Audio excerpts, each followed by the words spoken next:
자, 오늘 저는 본문의 말씀을 통해서 주가 쓰시겠다라는 제목으로 함께 은혜를 나누고자 합니다. 자, 필라델피아에 존이라는 13세 어린이가 있었어요. 이 어린이는 참 신앙생활을 열심히 하는 어린이였는데 벽돌 공장에서 이제 일을 하면서 생활을 하는 아주 열악한 환경 속에 살아가는 어린이였어요. 근데 이 존의 마음속에 한 가지 참 마음이 어려운 부분이 있었어요. 그것은 교회 앞마당이었습니다. 비가 오게 되어지면 교회 앞마당이 넓고 긴데 들어가는 입구가 다 진흙으로 범벅이 되어지는 것이죠. 그래서 예배하기가 참 불편했어요. 그래서 이 존의 마음이 어떻게 하면은 저 교회 앞마당을 벽돌로 이쁘게 깔 수 있을까? 늘 그것을 기도하고 이제 그림을 그렸는데 내가 해야 되겠다. 13세 어린이가. 그리고 작정을 하고 자기도 힘들고 어려운 환경 가운데서도 벽돌 한 장씩 자기 돈으로 사서 하루에 한 장씩 깔기 시작한 거예요. 그렇게 되어진 한 2년이라는 세월이 지나야 되는데 그렇게 깔기를 한 1개월 정도를 했어요. 근데 이 사실을 한 담임 목사님이 성도들에게 도전을 줬습니다. 아니, 이것은 우리 교회 중직자들이 해야 되고 성도들이 해야 될 일인데 13세 그렇게 힘들고 어려운 가난한 아이가 하루에 한 장씩 교회 앞마당의 길을 벽돌로 깔고 있다. 우리가 해야 되는 거 아니냐. 그랬더니 성도들의 마음이 감동이 되어져서 그 앞마당은 물론이고 하던 차에 아주 낙후된 교회 전체를 신축해 버렸다는 거예요. 근데 이 존이란 어린이가 훗날 미국의 유명한 존 워너메이커라는 백화점의 왕, 그리고 미국 최신부 장관이 되어지고, 그리고 67년 동안 이제 주일학교를 봉사하며 살아왔던 사람인 거예요. 어떤 사람이 당신의 직업이 뭡니까 하면은 나의 본업은 장관이 아니라 장관은 부업이고 본업은 주일학교 교사입니다. 미국 최초로 백화점을 만든 사람인 거예요. 존 워너메이커라는 백화점을 만들어서 많은 부와 명예를 얻고 그 하나님께서 주신 그 축복으로 YMCA 회장을 맡아서 전 세계 YMCA를 널리 알리고 건물을 짓고 종로 2가에 있는 우리나라의 YMC도 존 워너메이커가 후원해서 만든 그러한 YMC라고 합니다. 자, 존이라는 13살짜리 어린 아이가 작은 헌신 하나를 했는데 하나님 그걸 기억하시고 훗날 세계 최초의 백화점을 만들게 하시고 그리고 평생을 주의 일을 하기에 부족함이 없는 명예와 권세와 물질을 허락해 주셔서 그의 생에 마치는 날까지 교회 학교, 주일학교 교사로 충성봉사 헌신하고 물질을 통하여 많은 YMCA 기독 청년회가를 건립하는 데 헌신한 사람이 되어졌다는 거예요. 자, 여러분들, 우리는 과연 어떤 성도인가? 교회 안에 세 부류의 성도가 있다고 합니다. 없어서는 안 될 꼭 필요한 성도. 있어도 되고 없어도 되는 성도. 근데 저 성도는 좀 우리 교회에 없었으면 한다는 그런 여론이 있는 성도. 우리 교회는 다 있어도 좋고 없어도 좋은 그런 성도가 아니라 없어서는 안 되는 다 성도가 될 수 있길 주의 축원을 드립니다. 아멘. 다 그런 분인 줄 믿습니다. 그런 분들이 오늘 예배하고 그런 분들이 함께하는 거예요. 근데 오늘 본문에 무명의 나귀 주인이 나옵니다. 근데 이 사람은요, 하나님 나라 십자가 복음을 완성하는 데 있어서 너무나 중요한 인물로 쓰임받은 구속사적 복음 증거에 없어서는 안 되는 인물로 쓰임받았어요. 오늘 그 한 무명의 나귀 주인을 통하여 한 헌신을 통하여 우리 하나님 나라와 교회와 또 열방을 위하여 우리 헌신하는 저와 여러분 될 수 있기를 주의 이름으로 축원드립니다. 첫째는요, 주님은 내가 써야 되겠다라고 말씀하시는 거예요. 주님이 우리의 삶 가운데 찾아오셔서 우리에게 주가 쓰시겠다. 이 말은 내가 너의 삶을, 너의 시간을, 너의 가정을, 너의 자녀를, 너의 재능을, 너의 물질을 내가 좀 써야 되겠다 라고 말씀하실 때가 있는 거예요. 3절의 말씀 보니까 만일 누가 무슨 말을 하거든 주가 쓰시겠다 하라 라고 말씀하고 있어요. 자, 이 말의 배경을 보게 되어지면 오늘 문명의 나귀 주인이 있잖아요. 그가 애지중지 열심히 키워서 이제 나중에 잘 부려야 되겠다. 그리고 이 나귀를 통해서 내가 좀 뭔가 이득을 얻어야 되겠다라고 생각한 그 나귀가 있었습니다. 근데 어느 날 갑자기 장년 몇 사람이 오더니 그 묶여있는 나귀를 풀어서 갖고 가려는 거예요. 오늘 본문에 안 나와 있지만은 오늘 마태, 마가, 누가, 요한에는요 오늘 이 똑같은 내용의 말씀이 나와 있습니다. 마가복음 11장 5절의 말씀 보면은 그냥 이유 없이 설명 없이 자기의 나귀를 풀어서 갖고 가려는 사람에게 묻습니다. 도대체 이게 뭐 하는 짓이요? 왜 갖고 갑니까? 라고 했을 때 오늘 3절에 있는 말씀이에요. 주가 쓰시겠다 하라. 그리고 오늘 이어서 4절과 5절의 말씀을 하게 되어질 때 이 나귀 주인이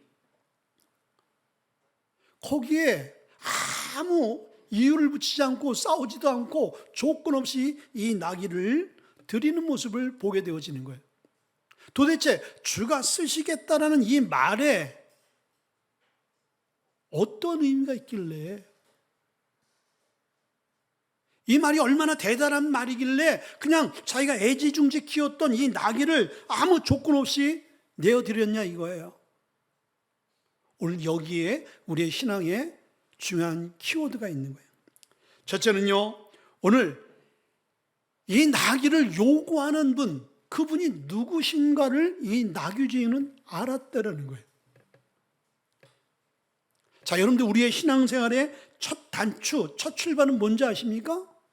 그것은 하나님이 어떤 분인가, 하나님의 실존에 대해서, 하나님의 실체에 대해서 우리가 알지 못하게 되어지만 하나님이 우리의 삶 가운데 말씀을 통하여 요구하시는 수많은 콜링과 부르심과 순종에 대해서 마음이 어려워지는 거예요. 순종할 수도 없고요. 부담이 되는 것이죠. 근데 내 삶을 관여해서 내 삶 가운데 말씀하시는 그분이 누구신가를 바로 알게 되어지면은 우리의 삶 가운데 기쁨으로 헌신할 수 있게 되어지고 순종할 수 있게 되어지는 것이죠. 그래서 신앙의 첫 출발, 신앙의 아주 기초적인 건강한 신앙생활, 성공적인 신앙생활, 기쁨의 신앙생활을 하기 위해서는 하나님이 도대체 어떤 분인가를 우리가 제대로 알아야 되는 거예요. 이 사람은 이 나귀를, 자기 나귀를 요구하는 그분이 말씀을 통해 누군지 알았어요. 베드로에게 나를 누구라 생각하느냐 그랬더니 베드로가 뭐라고 고백해요? 주는 그리스도시요 살아계신 하나님의 아들이다. 목수의 아들이 아닌, 시골 청년이 아닌 당신은 하나님이 보내신 하나님의 아들이란 그 고백을 하게 되어졌는데, 이 고백이 베드로뿐만 아니라 이 무명의 나귀 주인에게도 똑같은 고백이 있었던 거예요. 주가 쓰시겠다 하라. 이렇게 요구하시는 분이 바로 하나님의 아들 예수 그리스도시구나. 근데 이분이 하나님의 아들이라는 것을 어떻게 알았냐 이거예요. 그것은 하나님의 말씀을 통해서 알게 되어진 거예요. 주님의 제자들이 풀어갈 때 도대체 이것을 왜 풀어갑니까? 할 때 주가 쓰시겠다라고 말씀하셨습니다. 그러면서 4절과 5절의 말씀을 그 주인에게 선포합니다. 이는 선지자를 통하여 하신 말씀을 이루려 하심이니라. 일렀으되 시온의 딸에게 이르기를 내 왕이 내게 임하나니 그는 겸손하여 낙이 곧 멍에 매는 짐승의 새끼를 탔도다 하라 하였느니라 라고 이야기를 해요. 근데 이 이야기를 딱 듣는 순간 이것을 요구하시는 분이 하나님의 아들이라는 것을 알 수 있었던 것은 그가 늘 알고 있었던 구약에 예언된 하나님의 말씀이라는 거예요. 그게 뭐예요? 스가랴서 9장 9절에 있는 말씀인 거예요. 자, 스가랴서 9장 9절에 이렇게 말씀했습니다. 시온에 따라 크게 기뻐할지어다. 예루살렘에 따라 즐거이 부를지어다. 보라, 내 왕이 내게 임하나니 그는 공의로우며 구원을 베풀며 겸손하여서 나귀를 타나니 나귀의 작은 곳 나귀 새끼니라. 많은 나귀들 중에서 어린 나귀 새끼를 풀어서 갖고 가려는 그들, 그리고 왜 갖고 갑니까? 라고 했을 때 오늘 주님께서 쓰시겠다라고 하면서 스가랴서에 있는 말씀을 이야기하는 거예요. 그 말씀을 딱 듣는 순간, 아, 구약에 그렇게 예언했던 오실 메시아, 그 메시아가 바로 이분이구나. 이분이 어린 나귀를 타고 예루살렘에 입성하는데 그 입성하는 모습은 만왕의 권세 가진 왕이 아니라 겸손하고 온유하고 사랑의 왕으로 입성하시는 모습을 예언했는데 그 뜻을 이루기 위해서 오늘 나에게 말씀하시는구나. 너무나 놀랍고 너무나 감사하고 너무나 기뻤지요. 왜? 하나님의 뜻이 무명인 자기의 삶을 통해서 이루어져 가고 있다는 사실이 얼마나 이 사람에게는 기쁜 일인 거예요. 수많은 사람들 중에서 하나님 나를 통해서 일하신다. 내 가진 나귀를 통해서 하나님의 당신의 뜻, 하나님께서 예언하신 그 예언의 말씀이 이분을 통해서 이루어지는 내 나귀를 사용하시는 것. 그래서 우리가 예수 그리스도를 알 수 있는 방법은 여러분들 세상의 어떤 지식으로 알 수 없는 거예요. 오직 하나님의 말씀을 통해서 그분을 계시하고 그분을 알 수 있는 유일한 통로는 하나님의 말씀이라는 거예요. 그래서 말씀을 듣다가, 말씀을 보다가, 말씀을 읽다가 하나님을 만나게 되어지는 거예요. 우리가 잘 아는 우리 터키의 혼현성 여사님, 제가 한번 간증했는지 모르겠는데요, 한 청년이 이제 코로나 때 이스라엘 여행을 갔다가 코로나가 아주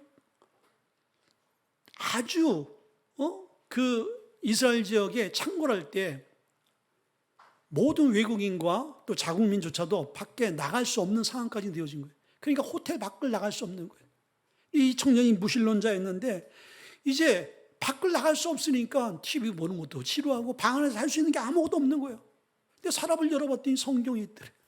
그래서 하도 볼 게 없고 할 일이 없어서 성경을 보다가 이 집시 청년, 세계를 그냥 아무 생각 없이 캔세라 세라 떠들고 다니던 이 청년이 말씀을 읽다가 말씀 속에서 역사하시고 말씀하신 살아계신 하나님을 만난 거예요. 그리고 이스라엘에서 신학 공부를 하고 선교사가 되겠다. 말씀을 읽다가 왜 그런 일들이 생깁니까? 하나님은 말씀을 통해서 자신을 계시하고 알게 하시고 깨닫게 하시기 때문에, 그래서 힘써 여호와를 알자. 하나님의 말씀을 배워야 된다는 거예요. 그리고 이 나귀주의는 하나님의 말씀이 자기의 삶을 통해서 이루어져 가는 것, 이게 너무나 놀라운 거예요. 여러분들, 우리도 하나님이 나를 통해서 일하신다, 하나님 우리 교회를 통해서 일하신다, 하나님이 우리의 가정과 기업과 직장을 통해서 일하신다라는 것을 깨달아야 되는 거예요. 아멘. 그리고 우리가 이 땅에 존재하는 존재 목적, 여러분들 이 교회가 이곳에 존재하는 목적이 뭡니까? 우리끼리만 예배하기 위해서? 아닌 거야. 이곳에 이 예배당을 세우고 이 무교회를 세우고 저와 여러분들을 원근각처에서 부르셔서 제가 하나님의 사람이 되어져서 복음이 없는 곳, 이 지역의 수많은 고통과 절망 가운데 이제 헤매는 그 영혼들을 주님 앞으로 인도하여서 새로운 소망과 생명으로 거듭나게 만들고 그들이 또 다른 생명을 향해서 복음을 전할 수 있도록, 그러기 위해서 이곳을 세운 거예요. 하나님이 저와 여러분들을 왜 이곳에 보내신 거예요? 1000명을 대상으로 설문조사를 했어요. 당신이 이 땅을 사는 궁극적인 목적이 뭐라고 생각합니까? 6%가 나는 이 땅을 살아가는 궁극적인 목적을 난 분명히 알고 살아갑니다. 94%는 내가 이 땅에 왜 살고 무슨 목적으로 살아가는지 난 잘 모릅니다. 그냥 시간 흐르는 대로, 환경이 주어진 대로 살아갑니다라고 고백했다는 거예요. 많은 사람들이 왜 내가 이 땅에서 존재하는가? 이 나귀주의는 지금까지 주님의 길을 예비하기 위해서 내가 이 나귀를 열심히 키웠구나. 그리고 주님의 때 이 양을, 이 나귀를 주님이 필요로 하니까 주님의 뜻을 이루기 위해서 당연히 드리는 것은 당연하지라고 생각했다라는 거예요. 우리가 주님의 섭리 가운데, 뜻 가운데 살아가는 존재라는 것을 알게 되어지면 우리의 삶이 헌신할 수 있고, 우리의 삶 가운데 때로는 하나님께서 우리에게 뭔가 요구할 때 그 요구하는 것이 인간이 아니라 하나님이라는 것. 만약에 여러분들 힘있고 빽있고 권세 있는 사람이 여러분이 무엇을 요구한다면 여러분이 할 수 있는 사이라면 할 거예요. 특별히 여러분들 우리나라 대통령 아니면 미국의 대통령이 여러분의 개인에게 뭔가를 좀 요구한다면 없는 것도 있어서 만들어서 여러분들 해드릴 거예요. 왜? 가문의 영광이 되어지잖아요. 내가 대통령이 요구한 이것을 내가 헌신해서 드렸어. 얼마나 영광이고 얼마나 기쁘고 아주 자손 대대로 여러분들 그 이야기를 하지 않겠습니까? 근데 하나님은 우주 만물을 창조하시고 인간의 모든 생사복을 주관하시는 그 하나님께서 우리에게 너 나를 위해서 이걸 좀 해주지 않겠니? 너 하나님 나라와 교회와 성결을 위해서 이거 좀 하지 않겠니? 라고 요구할 때는요, 이거는 보통 영광이 아닌 거예요. 우리는 기쁨으로 그것을 받아들이고 이것을 요구하시는 분이 바로 하나님이시구나. 만왕의 왕, 이 땅에 권세 가진 미국의 대통령보다 더 권세 있고 그 왕을 세우기도 하고 폐하기도 하는 그 하나님께서 나에게 이것을 요구하는구나. 여러분들 이런 의식이 있게 되어지면요, 우리가 헌신 못할 이유가 없고요, 헌신 안 할 우리 성도가 없는 거죠. 근데 우리가 주님이 요구할 때 헌신하지 못하는 것은 하나님에 대해서 우리가 확신이 없고, 이것이 하나님의 나를 향한 사명이요 콜링이요 순종을 요구하는 것이라는 것을 깨닫지 못하게 되지 우리는 할 수 없게 되어지는 것인 거예요. 두 번째는요, 이 주님의 부르심 가운데 이 무명의 나귀 주인은 어떻게 했어요? 바로 헌신하는 자가 됐어요. 대통령이 뭐를 요구해도 바로 여러분들은 헌신할 텐데, 하나님이 우리의 삶 가운데 뭔가를 요구하게 되어지면요, 머뭇거리지 마세요. 바로 여러분들 순종하는 그런 성도가 되어지길 주님께서 원하시는 것이죠. 자, 3절에 만일 누가 무슨 말을 하거든 주가 쓰시겠다 하라 하면서 그리하면 즉시 보내리라 하시니, 이건 주님이 제자들에게 당부한 말씀이지만 요 즉시 보내리라 이 이야기는 뭐예요? 그 사람이 반드시 어떻게 하실 것을 아시고 말하는 거예요. 그 사람은 내 이야기를 듣는 순간 바로 보낼 것이다, 즉시 헌신할 것이다, 이 이야기인 거예요. 헌신은요 즉시 하는 거예요. 아멘. 그런데 이 사람이 자기가 애지중지, 여러분들 이 당시 여러분들 나귀는요 큰 재산인 거예요. 큰 재산. 만약 우리 교회에 어느 분이 에쿠스 3.3인가요? 가장 좋은 게? 예? 뭐죠? 그 지구공인가? 그것이 있는데 제가 어느 날 지사님 그 차 내가 좀 써야 되겠습니다. 저 주시오. 그럼 여러분도 어떻게 하시겠어요? 소문이 쫙 퍼져. 야, 목사님이 욕심도 많고 도둑놈 심보를 가졌어. 어떻게 이 비싼 차를 1억이 되어지는 차를 그냥 달라 그래? 그러지 않겠어요? 왜 내가 요구하는지 의도와 의미와 뜻을 알게 되어지면요 줄 수 있는 거예요. 근데 무작정 그냥 달라고 하는데, 여러분들 뜻과 의미를 모르면요 뒷말이 반드시 나오게 돼 있는 거예요. 근데 이 사람이 오늘 바로 헌신할 수 있었던 것은 뭐냐면, 첫째는 주님을 사랑하는 사람이기 때문인 거예요. 말씀을 기억하고 있다는 것은, 그래서 말씀을 딱 듣게 되어질 때 크로스오버가 되어지는 거예요. 이 말씀이 스가랴서에 있는 그 예언의 말씀을 이루시는 말씀이구나. 말씀이 기억하고 있는 성도는 뭐예요? 하나님을 사랑하는, 나를 사랑하는 자가 나의 사랑을 잊고 하나님을 사랑하는 자는 주의하러 그 말씀을 묵상하는 자라라고 말씀해 주고 있어요. 묵상하는 자뿐만 아니라 그 말씀을 행하는 자라라고 분명히 시편 기자는 말씀해 주고 있죠. 여러분들 사람과 사람의 관계 안에서도, 특별히 부모와 자식 관계 안에서 자녀가 어떤 지체를 갖고 있어요? 장애를 갖고 있어요? 질병을 갖고 있어요? 자기의 눈을 하나를 빼줄 수 있고 장기를 하나 빼줄 수 있다면 여러분들 빼주겠어요? 안 빼주겠어요? 빼주죠. 근데 이웃집 아들이, 이웃집 딸이 한쪽 눈이 좀 안 보여. 여러분들 그 이웃집 아들 눈 위에서 여러분들 눈 뽑아주겠어요? 내 사랑하는 자녀이기에, 사랑하는 그 관계이기에 아낌없이 빼줄 수 있는 것이죠. 왜? 사랑은 그렇다라는 거예요. 우리가 주님을 사랑하는 것은요, 말로만 사랑이 아닌 거예요. 우리가 주님을 사랑하게 되어지면 주님의 콜링 앞에, 주님의 부름 앞에, 주님의 헌신 앞에 기꺼이 자기의 소중한 것들을 내어놓을 수 있는 거예요. 자, 선교사님들과 우리와 다를 게 뭐가 있어요? 다른 게 특별한 게 하나도 없어요. 만약에 다른 게 하나가 있다면 그분들은요, 우리보다 더 하나님을 뜨겁게 사랑하는 그 마음이 있다는 것이죠. 왜? 그 사랑하는 마음 때문에 자기가 지금 하고 있는, 누리고 있는 그 모든 것들을 내려놓고 주님을 위해서 올인하고 고난의 길을 자초할 수 있는 것은 주님을 사랑하지 않고서는 그 길을 갈 수 없는 거예요. 그게 사도 바울이죠. 사도 바울이 주님을 만나는 순간 자기의 모든 것들을 분토만도 그냥 못하다라고 다 내어던져 버린 거예요. 왜 이렇게 할 수 있었어요? 세상의 그 어떤 권세와 학문과 그 가문, 그 명예, 권세, 출세보다 더 주님을 사랑했기 때문에 세상의 것들을 내려놓고 포기할 수 있는 것이죠. 그리고 자기가 예루살렘을 향해서, 로마를 향해서 자기 앞에 기다릴 것이 죽음이라는 것을 알면서도 그 걸음을 멈추지 않고 한 걸음 한 걸음 나아갈 수 있었던 것은 뭐죠? 주님을 사랑하는 마음 때문인 거예요. 사랑은 죽음보다 강하다고 그러잖아요. 이 무명의 사람은 주님을 사랑했어요. 자, 우리가 교회 안에서 주님을 사랑한다고 고백하고 찬양하고 기도하고 우리가 말씀을 듣고 나눕니다.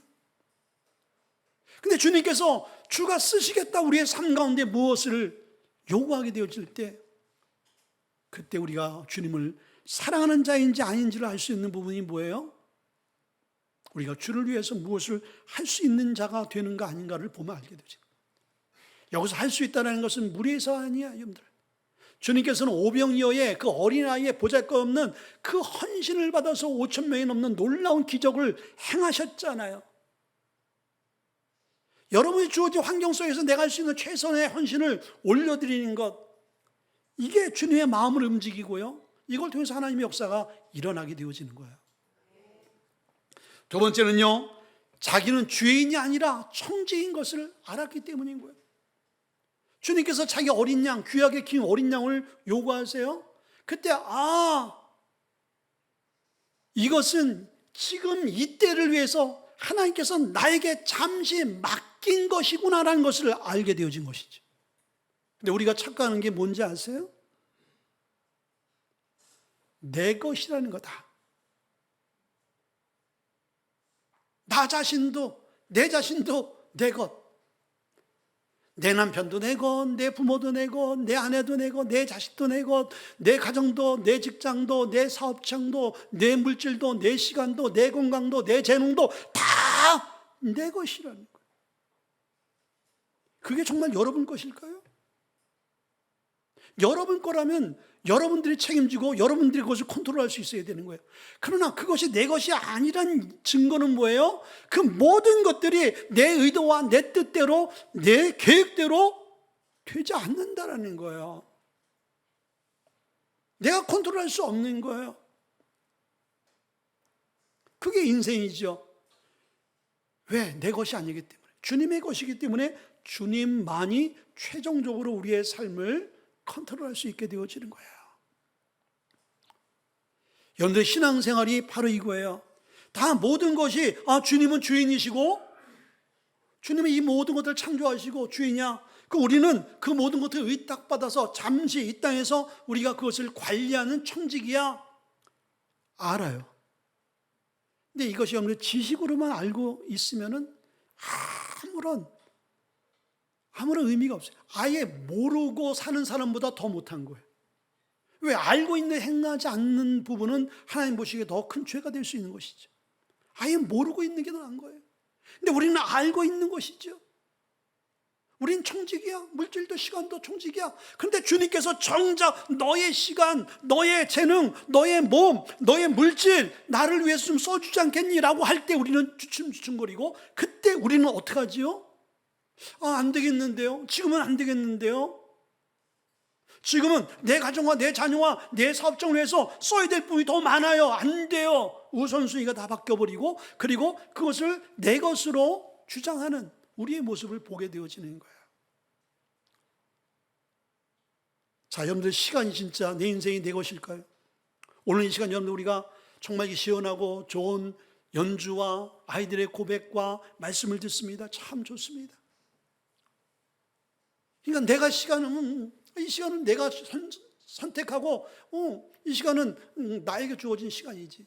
그렇지? 여러분에게 주어진 시간이지 여러분의 시간이 아닌 거예요. 그러면 내일, 모레, 글피, 당연히 그 시간들은 나에게 오늘 이렇게 좋은 시간같이 그대로 주어지겠지. 그건 우리 생각인 거예요. 내일, 그 다음에 내 시간이 없을 수도 있어요. 지금 우리는 이 시간에 하나님의 말씀을 듣고 누리는 시간 같지만은, 지금 많은 사람들이 이 시간에 자기의 마지막 시간을 끝내버리는 인생들이 너무나 많아요. 내일한 시간이 주어지지 않는 그런 인생들이 얼마나 많습니까? 근데 하나님께서 오늘 우리에게 이 시간을 주셨고, 내일 또한 시간을 하나님께서 은혜로 주시는 거예요. 근데 그 시간은 내 시간이 아닌 거예요. 하나님의 시간이시죠. 그렇죠? 그런 관점으로 우리의 삶을 모든 걸 보게 되어지면 내 것이 하나도 없다. 다 주님 것인 거예요.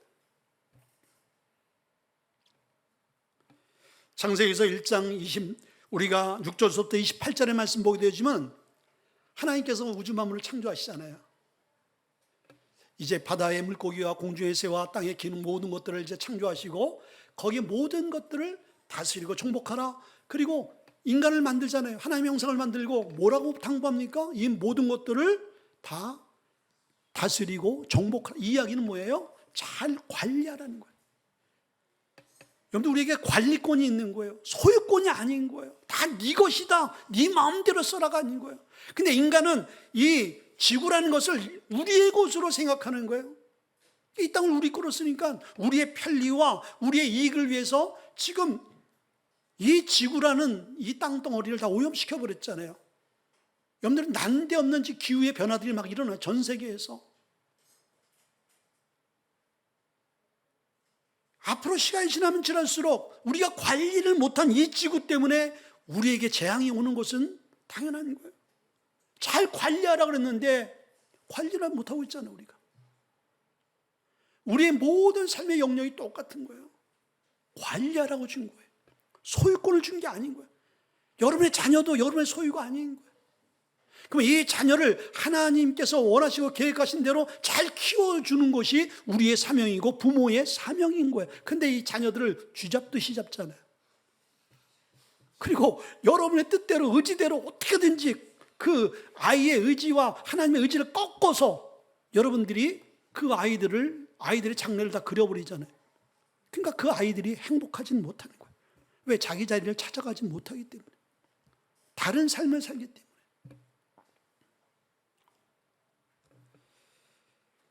그래서 역대상 29장 우리 14절의 말씀 보면, 모든 것이 주께로부터 말미암사오니 우리가 주의 손에서 받은 것으로 주께 드렸을 뿐이니이다.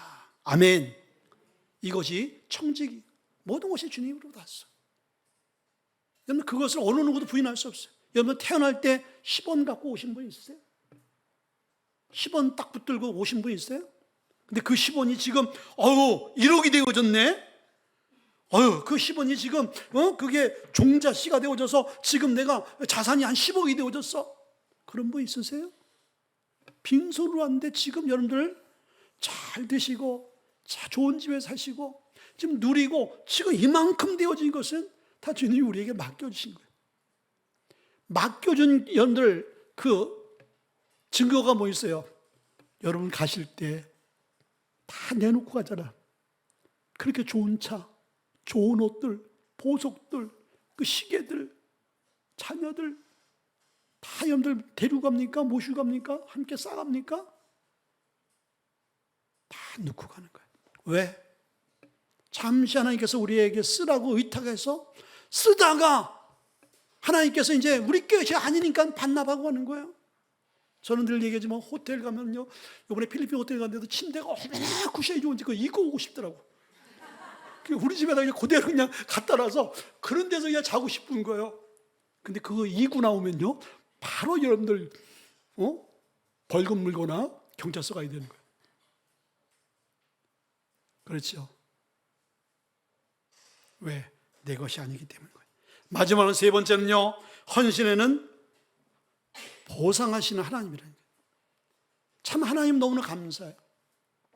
우리가 하나님 앞에 하는 모든 헌신과 충성봉사, 주님을 위해서 하는 것들은요, 성경적으로 보면 당연한 거거든요.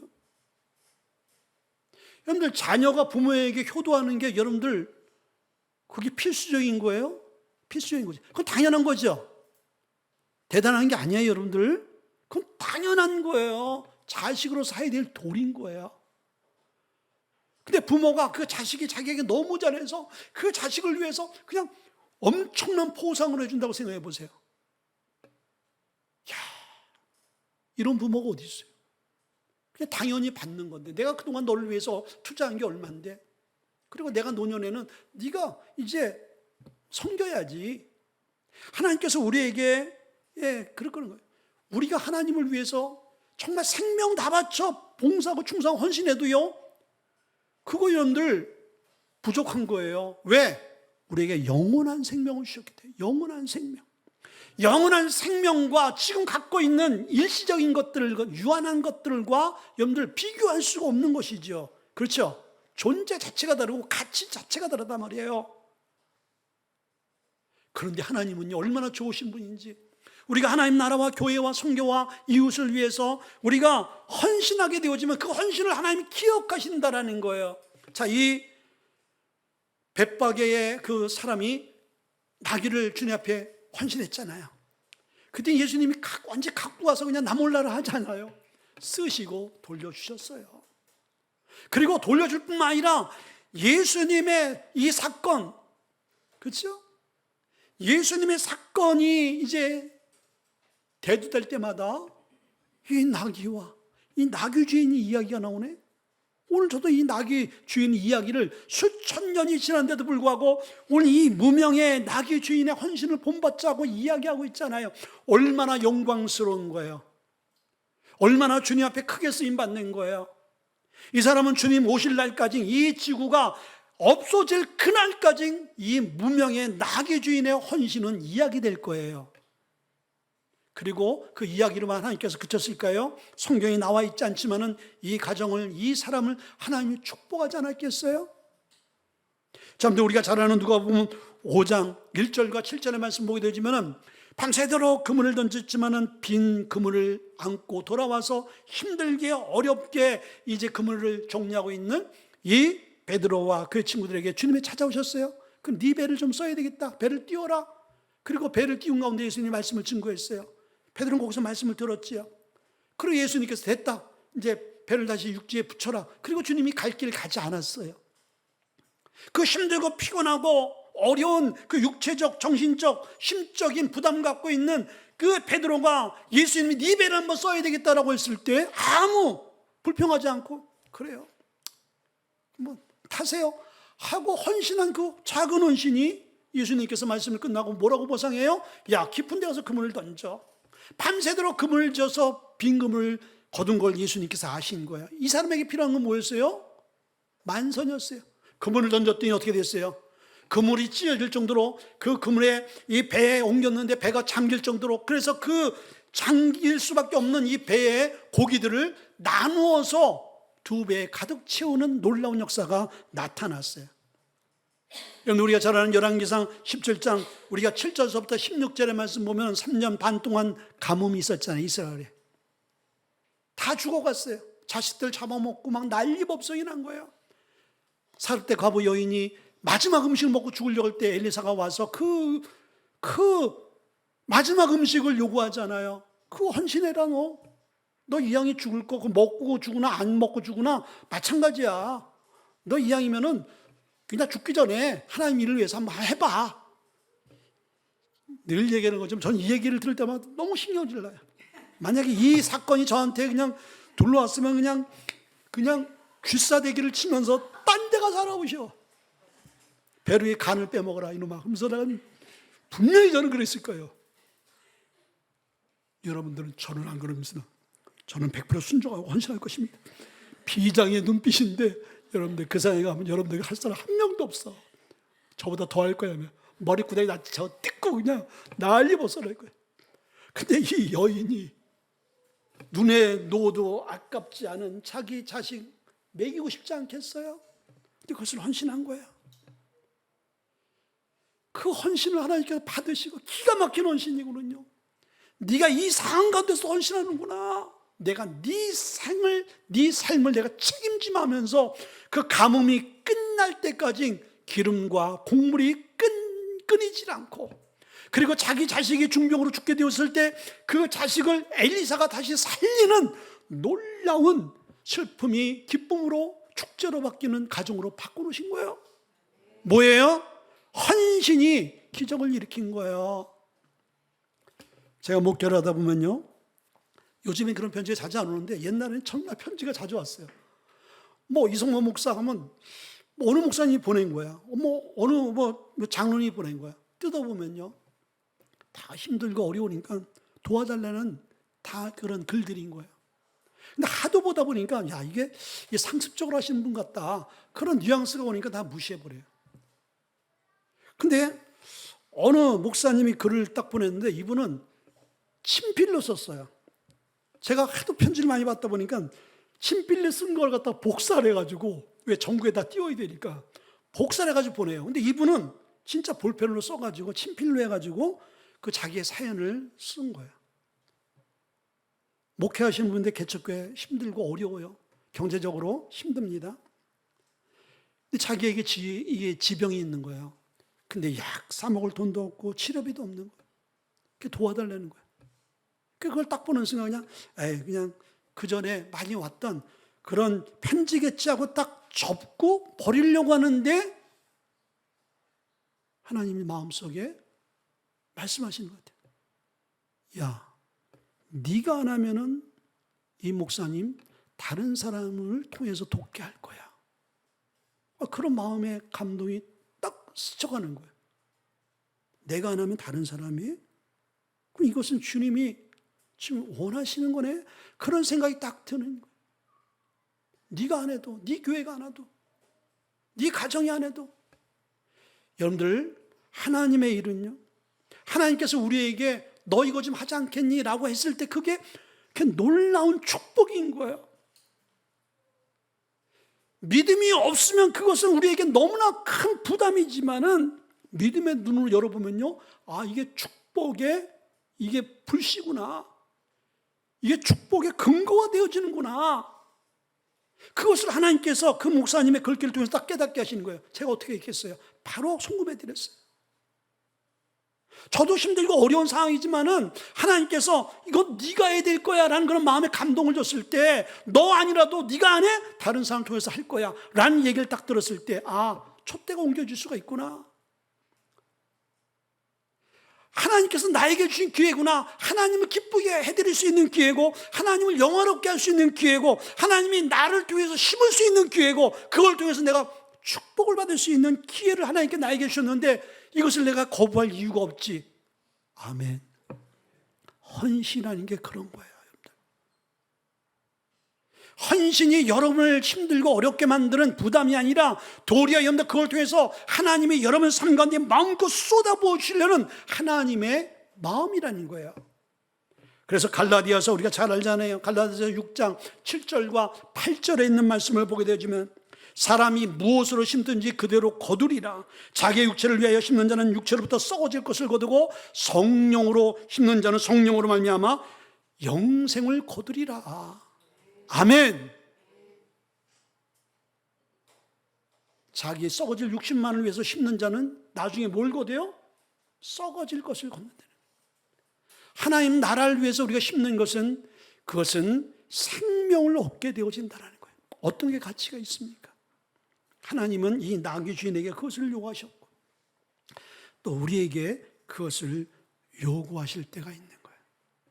교회는, 신앙생활은 매 순간마다 하나님께서 주가 쓰시겠다. 내가 너를 써야 되겠다. 내가 너 시간을 써야 되겠다. 내가 너의 젊음을 써야 되겠다. 내가 네 자녀를 써야 되겠다.